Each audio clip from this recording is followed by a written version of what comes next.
What is up, my beautiful gemstones? Welcome back to my channel, and if you're new here, just welcome. My name is Gemma Jade, but today we are going to be discussing a humanoid in the Himalayas. I recently heard about something that's said to have happened in the Himalayas a while back that kind of made my ears perk up. I'm doing my best to bring you guys as much long-form content as I possibly can this summer, given the change of schedule that I'm currently dealing with.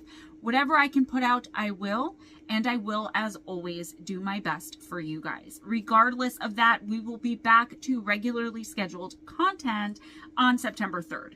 So, while I'm taking my time channeling and writing down everything I'm receiving as far as downloads regarding my next Let's Discuss video about our soul purpose, contracts, and past lives, I thought bringing you all something like this would hold you over for a week or two. Now, I do have videos coming out every Thursday throughout the summer. I don't know much about what happened, so as always, I'm learning as I'm writing down in order to have a more authentic reaction while discussing this with you all. So with that being said, let's jump right in. So, the Himalayas, as they're called, or the Himalayan mountain range, as it's officially called, is located in India. The mountains separate the Indian subcontinent from the Tibetan plateau. In 2004, a group of eminent glaciologists and geologists from the ISRO, which is the Indian Space Research Organization, went up there into the Himalayan mountains, and apparently while there, they observed a very strange-looking humanoid being. However, it wasn't like they just caught a glimpse and the thing ran off or something like that. They actually continuously observed whatever it was for at least 45 minutes, and they still haven't come to terms with or come to understand what it was that they were looking at, not even a little bit, to say the least. So let's talk about it.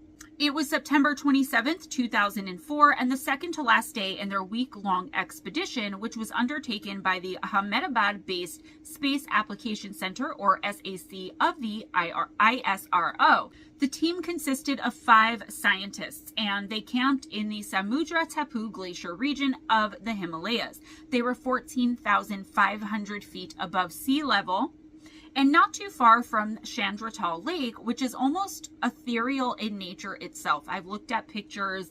I swear I'm going to learn how to put pictures and audio up. It's just beautiful. It's steeped in all kinds of strange and mystical local legends and lore as well. The locals say it's cursed, it's haunted, and things like that. But these scientists weren't there for that, and they weren't there to study the otherworldly beings that allegedly roam that wilderness around that particular lake. They had gone on the expedition in order to study the Samudra Tapu Glacier using data from satellites and by other means. I couldn't find a lot of information about all of this, but I'm working with what I have to the best of my ability. As you guys know, I always do. The first account of what the scientists claim to have observed up there came a few days later in the form of an article in the Silicon India newspaper. The article was brief, but it included enough details that I thought it was really important to mention here. This humanoid entity was first spotted at around 7 in the morning, and it reportedly, quote, hovered around for about 45 minutes, some 200 meters, about 657 feet from the stunned scientists, end quote. A marine and water resource scientist from ISRO named Anil Kulkarni provided more details, and he said, quote, there were balloons attached to this unusual object. It had legs, but we could not see the hands. It was moving closer to the hilltop. The object started moving in our direction when we started walking towards it, but when our porters made a noise, it moved away toward the hilltop, end quote.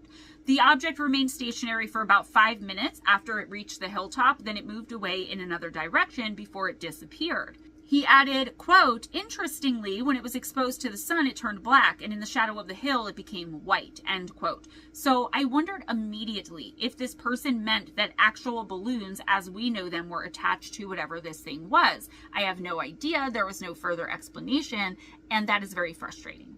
It took about a year after all of this happened for more details to come to light, and these details were first published in India Today magazine. The report there said, quote, around 6:45 a.m., as the scientists were preparing to leave their tents, one of the porters spotted a white object on top of an adjacent mountain range and screamed, quote, sir, the snowman is coming, end quote. Anil Kulkarni, a senior ISRO scientist who had been mapping glaciers for a quarter of a century, and his team members saw what appeared to be a robot floating a few inches above the ground, approaching the camp along the mountain range. Kulkarni and his co-researcher, geologist Sunil Dar, pulled out their digital cameras and began shooting the object even as the team raced toward the mountain to investigate it. The oblong object, between 3 and 4 feet high, kept moving down the slope towards the team. It had a cylindrical head with 2 balloon-type attachments, a body, hands, and 2 legs. Quote, "It seemed to be walking, planting, and pacing its steps like a human being," end quote, recalled Dar. So I have my answer now, in that they were stating that the objects looked like balloons, which honestly, I mean, that makes a lot more sense to me, and it's becoming a little bit clearer as I try to imagine it in my head. I just want to unpack this just for a minute. This is an area of the world that's very isolated and hidden, and I've come across more stories than I could ever count where there were extraterrestrials spotted up close and personal by human beings who later came out with their stories, who said that the aliens or extraterrestrials, interdimensionals, were doing strange things like sampling the soil in a legendary but very isolated forest. It normally happens in places where there aren't usually people around and very little chance of someone spotting them. Whatever this thing was, it seems like it certainly didn't expect to be spotted, but once it realized it was, it became curious, as it seemingly was approaching the scientists and their team, even if it was doing so very cautiously. The scientists each gave their own individual accounts of what they saw that day, and they all turned in their individual photos that were taken at the scene. The story got around fast, and eventually it reached not only the Army, but the SASE as well. The SASE is the Snow and Avalanche Study Establishment, just so you know, because I had to look it up. These agencies are the only ones who are stationed in such high altitude areas, and it seems to me like they would be more interested in this encounter than most other agencies just by process of elimination. I mean, they have people in this area all the time monitoring things, and so this sighting, whatever it was, I'm sure was of great interest to them. According to Mr. Kulkarni, the entity was most likely a UFO or some sort of advanced espionage device that was quite clearly capable of complex maneuverability. His partner and fellow geologist Sunil Dar said, quote, "It is a riddle beyond human perception," end quote. So both of these men went out of their way to contact robotics labs all across and all around the world to try and determine what type of tech they were dealing with and what is actually possible as far as technology for unmanned flying vehicles. Mr. Kulkarni said, quote, "But there is no known matching technology yet in the civilian realm to explain the mysterious object we all saw up close," end quote. Geologist Rajesh Kalia, who was also there on that bizarre day, said, quote, "It didn't look like a man-made object, but if it was not a balloon, UAV, spying robot, or any kind of man-made object for that matter, then what could it possibly be?" End quote. That's a great question. I don't have an answer. The fact that they brought up espionage really kind of made me think, you know, is this military? He said there's nothing in the civilian realm. So maybe they're thinking it's military too. I don't think it is. I mean, I don't know. I have a feeling about it, I guess. Sherlock Holmes once said, quote, "When you have eliminated all which is impossible, then whatever remains, however improbable, must be the truth," end quote. Right? If that's the case, and I definitely believe that it is, then there's no doubt in my mind, how could there ever be any doubt anywhere, that this was some sort of extraterrestrial or interdimensional humanoid being, and this time it was spotted by reputable, well-respected scientists who have not been able to come up with any other logical explanation for it in the past few decades, despite them having tried everything they could think of and using every available resource that was at their disposal to do so. Believe it or not, and I'm sure most of you will definitely believe me here, this isn't the first time that a similar humanoid has been spotted in this area. It's the first case I've been able to find where the witnesses were an experienced and very educated group of scientists, and I believe that's why this particular case received so much mainstream coverage, though inevitably it did get lost with time. And when I say so much, it was minimal, but it was there. Whereas a lot of the time, the coverage just is not there. So I decided to take a quick look into some of the UFO and humanoid reports that are similar that have come in from all over the world. And immediately I noticed that there's a somewhat general pattern happening or forming here. Before we get into that though, I want to take a minute or two to bring your attention to what this thing actually looked like, because I think a lot of the non-pertinent information kind of overshadowed the bizarreness of what they all saw that day out there. First of all, the thing would be considered a dwarf in human terms, as it stood at only about 3 to 4 feet tall. It had hands and legs and a large cylindrical head. It had 2 balloon type attachments somewhere on its body, which is most likely the head, but that hasn't ever been confirmed. Next, even though it had robot-like movements, it seemed to pace its legs like a human being when it walked. Also, as it came back down the mountain slope, it was floating a few inches above the ground, and it went back up the slope in the same manner. The strangest thing to me was that it was seemingly white until the sunlight hit it, and then it seemingly became all black. The last thing I want to mention about this for now is that even though it was definitely alien in nature, and I mean alien in its most logical and definitive sense of the word, it was also non-threatening in nature. It wasn't behaving aggressively and seemed more curious about the scientists than anything else.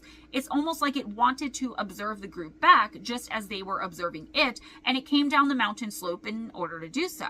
However, once it sensed either their fear or their excitement, maybe it was both, of the humans, it backed away, and it seemed to me, in my opinion, like it became a bit skittish. I have come across several encounters with what we would call dwarf-sized humanoid beings with oversized heads and dressed in silver or gray suits who were seen walking strangely while also floating a few inches above the ground, and they've come from all around the world. I brought most of these to you, and the ones I didn't, the only reason I didn't bring them to you yet is because I do like to do more research into whatever encounters I come across that I can before I present it to you all. If I'm bringing something to your attention, and I say this all the time, unless I say otherwise in the video, it means that I believe in it and really want everyone to be aware of what's happening in the periphery of our world. It's usually things like this that are swept so adeptly under the rug and never talked about again. There have even been cases where humanoids just like this were seen going in and out of a UFO. It's an extremely aggravating thing for me that whenever a sighting like this comes in and it's almost immediately considered to be a hallucination, or it's just as quickly dismissed as observational mistakes. Sometimes the witnesses will just flat out be called liars, and others are made to believe that they were simply making the whole thing up for whatever reason. They're gaslit into thinking that they made an observational mistake. How would you make a mistake like that? Seriously, how? Go ahead, I'll wait.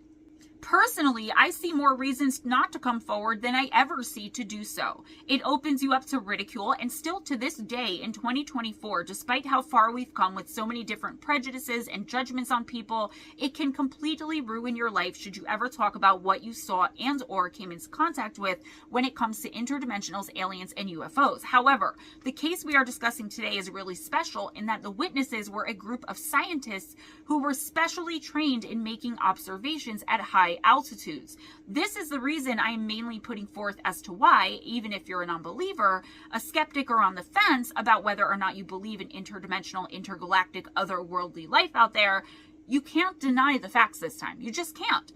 Though I'm sure some of you will still have your theories as to why this encounter can't possibly be real. Put them in the comments. I mean, I'd love to hear them. Just stay with me, please. We can't afford to be so flippant about any of this anymore. If people who are respected in their lives and in their fields of duty are encountering these strange and bizarre entities and admitting it publicly, in talking about similar cases, let's discuss one that's happened so you can see exactly what I'm talking about, because I feel like I'm rambling even though I'm making sense to me. Again, as always.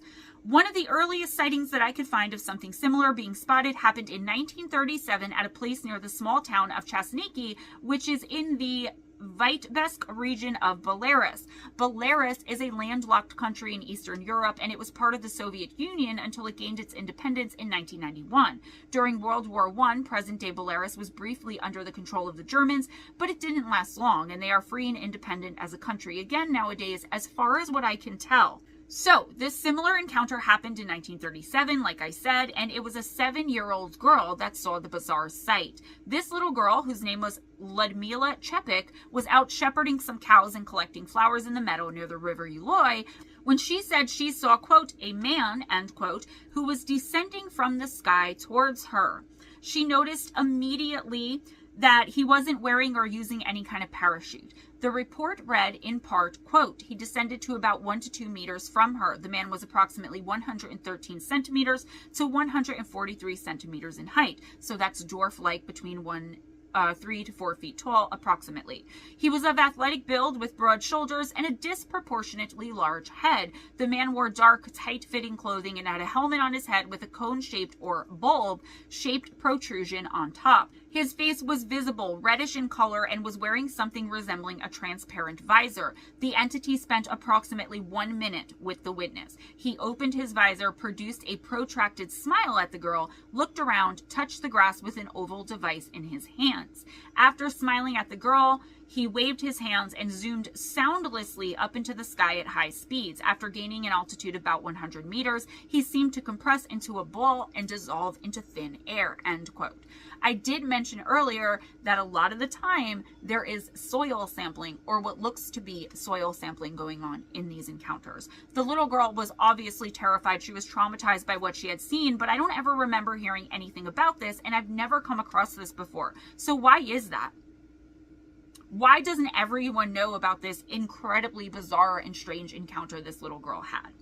I think we've already covered that here on this channel at length throughout almost 2,000 videos. If you see something like this and are brave enough to come forward, it normally ends up turning out badly for you in the end. Even if that's only that no one will believe you, and there are people and other entities out there whose job it is to make what happened to you disappear from the public eyes and the ears of the public. Something similar happened again in Coldwater, Kansas on September 2nd, 1954. Another child, 12-year-old John Jacob Swaim, had just finished working on his tractor when he had yet another bizarre and mysterious encounter with a very similar entity. Here's some of that report. Quote, a dark-complexioned little man about the size of a 5-year-old child with pointed nose and ears was crouching about 20 feet away. The little man wore shiny clothing and carried 2-foot-long cylinders on his back. He ran, apparently floating, to a 50-foot disc hovering 5 feet above the ground, jumped in, and took off without tilting the saucer. Light shone from windows as it flew off faster than a jet. At the site were found numerous pear-shaped footprints, 2 inches by 4.5 inches, with very narrow heels, end quote.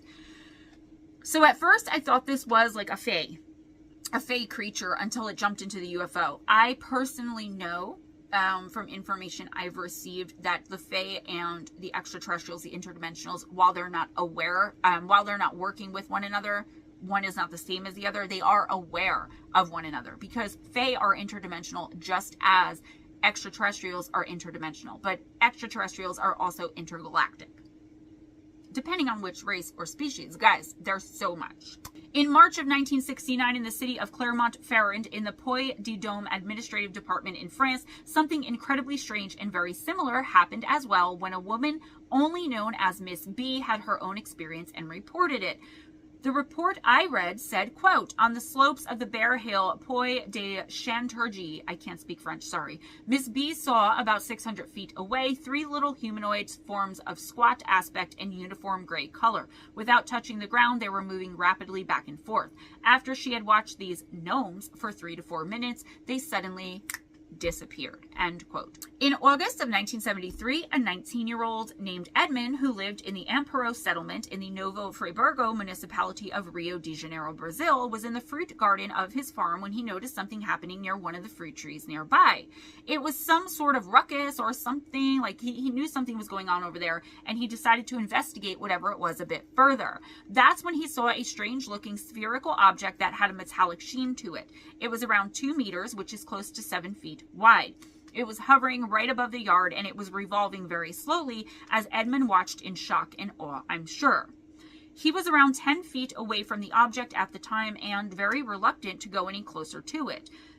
The report stated, quote, at this point, an aperture appeared on the side of the craft with a loud bang. From it emerged a small humanoid figure in a one-piece suit that covered its head. Strapped to his back was a rather large squarish backpack. The entity did not walk but floated with feverish, swinging arms and legs in mid-air. The entity approached Edmund to within a distance of a meter, at which time the youth became panic-stricken, turned and fled, seeking others at the farmhouse. As he ran off, he looked back and saw the little being still hovering in the air at the spot where he stopped when the boy ran off, end quote. this is comical to picture in my head, right? That's why I was kind of giggling. It's like this thing, and it's just, its arms are moving really fast, its legs are moving really fast, but it's not actually walking at any pace because it's floating a few inches above the ground. And it comes up to Edmund. It approaches him. Why can't this kind of stuff happen to me more often with ETs, right? I have tried many times to make a video about the UFO invasion of Italy that happened in 1978. But every time I try to sit down and write the script for it, as I sift through the information, something always happens that prevents me from getting it done. One time in one of my videos, I even mentioned this, saying that the intended video for that week was about this Italian invasion, but that when I went to review my sources and get started, the documents I had saved and downloaded on my computer were corrupted, and even an article I had saved on it said that the article didn't exist and that I was looking at an unknown page. It's really strange, but I thought that this would be a good time to bring this event up, as it's one that not too many people really know about outside of the ufology community, and most people probably aren't even aware that this amazingly incredible event happened. It was August 28th, 1978, and 2:30 in the morning near Chiatai, Italy, when a baker by the name of Amerigo Rocchi's car broke down on his way to work.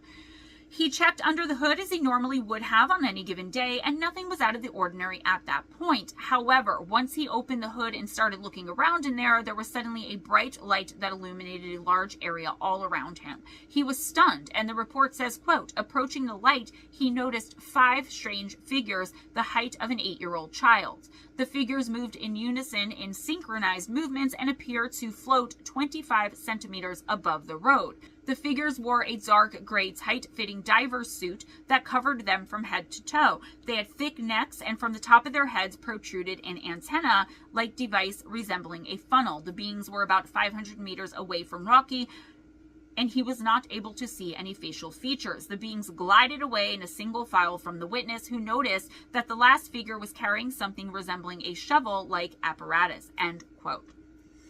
So maybe once again with the soil samples and the device resembling a funnel really perked my ears up, because I talk about this in Live Intuitive Oracle all the time.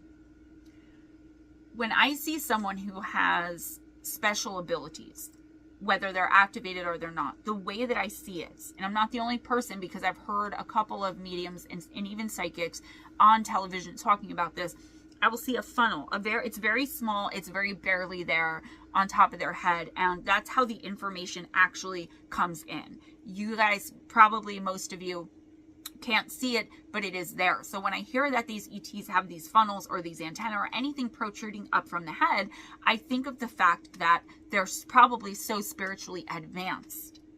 That's just my opinion and my thoughts on it, though. In San Vito Chiatino, Italy, that same year, but a few months later, on December 28, 1978, the Bucco family were driving home after a day of visiting relatives. It was around 8:30 at night when suddenly a bright and dazzling light started to follow their vehicle. The light overtook the vehicle, and suddenly it came to a complete stop, despite the person driving never touching the brakes. Quote, then, at the same time, a strange little man crossed the road in front of the vehicle in broadening jumps. While Francesco and Fiorentina Bucco saw only one humanoid, the other 2 passengers in the vehicle reported seeing 2. The figure or figures were brown astronaut-like suits, large helmets with black square visors, and 5-digit white gloves. The beings were about 1 meter in height and moved over the road in unison in a strange robot-like manner, floating 20 to 35 centimeters above the road, as if moving and bouncing on an invisible cushion. Mr. Bucco noticed a green flashlight-like object wrapped over the humanoid's shoulder, end quote. All of these encounters are so fascinating. They're cool. They're epic. It's like, whoa, you know, some people are like, I wish I could have that happen to me. It's interesting, especially if you believe it, because why aren't we hearing about the fact that Italy was literally invaded by extraterrestrials and UFOs in 1978? Why isn't that common knowledge? All of these encounters are very disturbing as well, but just like with the happenings in my new book series about mysterious disappearances, unless these professionals start looking at things through a less rational and more supernatural / otherworldly lens, they will never fully even come close to finding the truth. Sorry, I get excited about it. Maybe they don't actually want to, or maybe they're being told not to get too close by the powers that be, whoever they are, because they already know what's going on and don't want the general public being made aware. Speaking of the Himalayan mountain range, I would be totally remiss in my duty of reporting high strangeness to you guys if I didn't mention some very strange things going on in one of the most remote places in the world, which is actually located within the Himalayas. It's called Kongka Pass or Konkala, and it's a low mountain pass that wanders through the Ladakh region of Jammu and Kashmir, and it basically intrudes upon the Chenmo Valley in China. This is a place that is very obviously not meant for human beings to ever be in. There are snow-capped peaks that loom all over in the distance, completely surrounding the place. There's deep valleys and gullies, and the constant frigid temperatures are beyond anything human beings are meant to be able to withstand, and it's so cold there, like you can't even grasp it. It's sometimes roamed sparsely by herders, Hindu pilgrims, adventure seekers, very brave ones. And there's also, of course, military outposts all along the border of this place. India and China have long been fighting over this particular pass, and it didn't go unnoticed by me that this place looks just like some sort of alien outpost on a far distant planet, because it's become a veritable hot spot for strange phenomenon and UFO activity. So before we end, let's discuss. Unidentified lights that sometimes seem to perform aerial aerodynamics and acrobatics, and then they disappear along the side of the ridge immediately afterwards. People who have ventured out into this barren wilderness have also reported technical issues with malfunctioning electrical equipment. But the strangest thing to me, or at least what's caught my attention the most, is the fact that these people are often reporting missing time, where they were one place 1 minute and miles away the very next second, with no memory of how they got from one place to another or how much time had passed between each place. People on both sides of the border have reported seeing UFOs, and many of the witnesses are military personnel or otherwise leaders in some way. In other words, they're respectable people all around. However, not much has ever been done to actually investigate this high strangeness that's happening in this spot, because there's no tangible information about any of this, and nothing really goes beyond the reports and witness statements. Rumors have gone wild. It's crazy about a tunnel system built by aliens so that they can have yet another secret base here on Earth without us humans being wiser to it. I could sit here all day going through reports with you guys about this place. There's literally thousands, but I decided to talk about a few that stood out to me. The first one I picked happened in 2003. There were more than a dozen Indian troops all along the border of the pass, and as they spent several nights there, each night they reported seeing several anomalous lights in the sky. However, when they reported it to their commanding officers, there was never any investigation done either by the Indian or Chinese officials into what these lights actually were. Now, that doesn't mean they didn't investigate, but it means they kept whatever they found from the soldiers out there under that sky at night.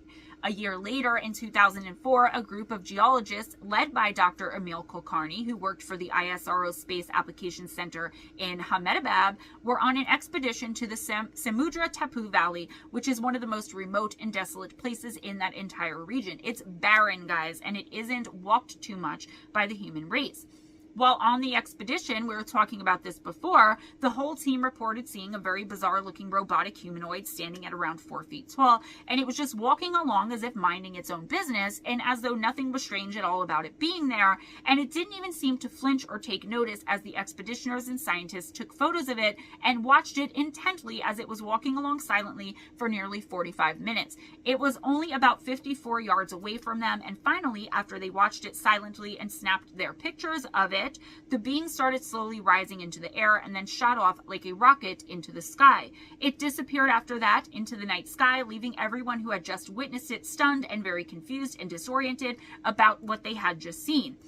14 people in total saw this happen, and 6 of them were scientists. None of them could come to any other conclusions other than that this was not a natural phenomenon and there was no rational or reasonable way to explain it. It was the definition of high strangeness and the highly unknown.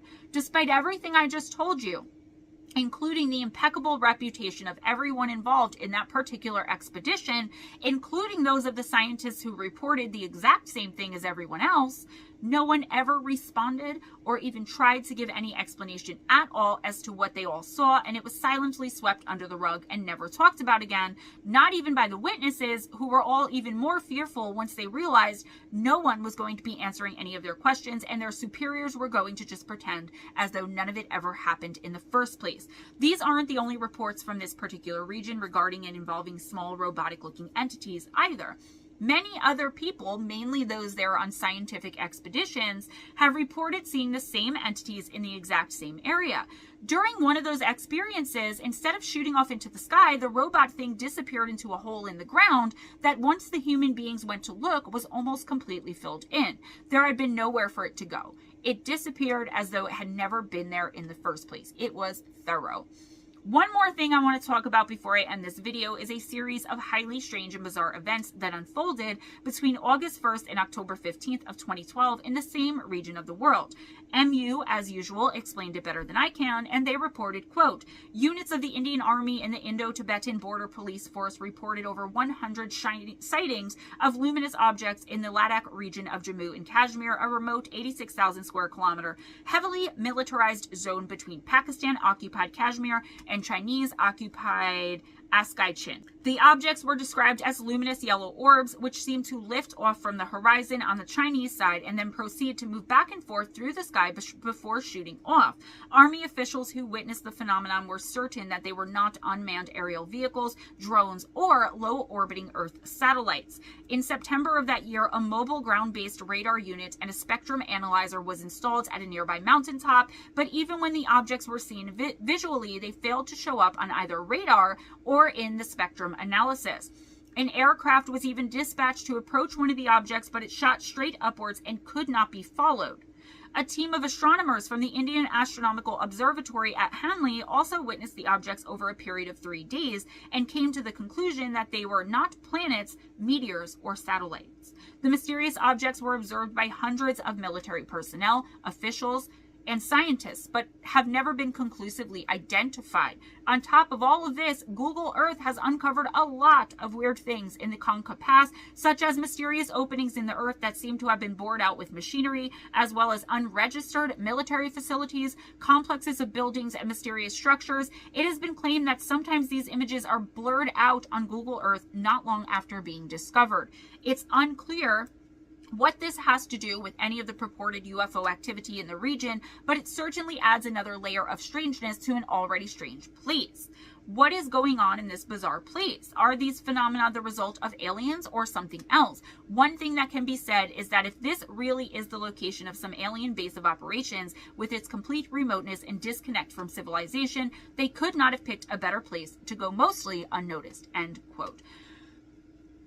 So what do you guys think? Definitely let me know in the comments below. That's all I have for you today, guys. Please give this video a big thumbs up if you enjoyed the content and if you enjoyed hanging out with me. I know this was a lot of information packed into a video. I have a lot coming up. I have the Let's Discuss series. We're going to talk about our soul's purpose. I'm trying to get that out next week. It's between that and Susan Powell I'm working on. I watched a documentary about Susan Powell, and I was definitely moved to write about her and bring that case to you all.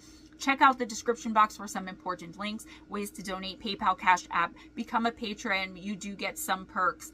Members get perks. My Amazon wish list gift link if you want to just send me a gift for whatever reason. Please be sure to keep sharing out, keep watching the shorts. Okay, if you're on TikTok, find me on TikTok. If you're on Rumble, it's GemmaJadeYT, GemmaJadeParanormal. You can't miss me. There's not that many Gemma Jades. I am doing a lot of Oracle. I'm trying to get 1,000 followers on TikTok so I can go live over there. Also in the description box, you will find the tentative schedule for when the videos come out, the uploads and all that. It has changed for the summer and I haven't gotten to it yet, but just check the shorts. I'm always updating. Text me, email me if you want a personal intuitive oracle reading, whether remote or by video, spiritual helper sessions if you want a box of homemade goodies to help you on your spiritual journey. Guys, just reach out. Be kind to each other, guys. It doesn't cost anything. Be kind to yourselves and never accept anything less than others being kind to you. If nobody told you today, you're amazing. You got this. Things will get better. Have faith. Trust in the universe. Be a good person. Always go in grace, smile at a stranger, and I'll see you guys next time. Bye.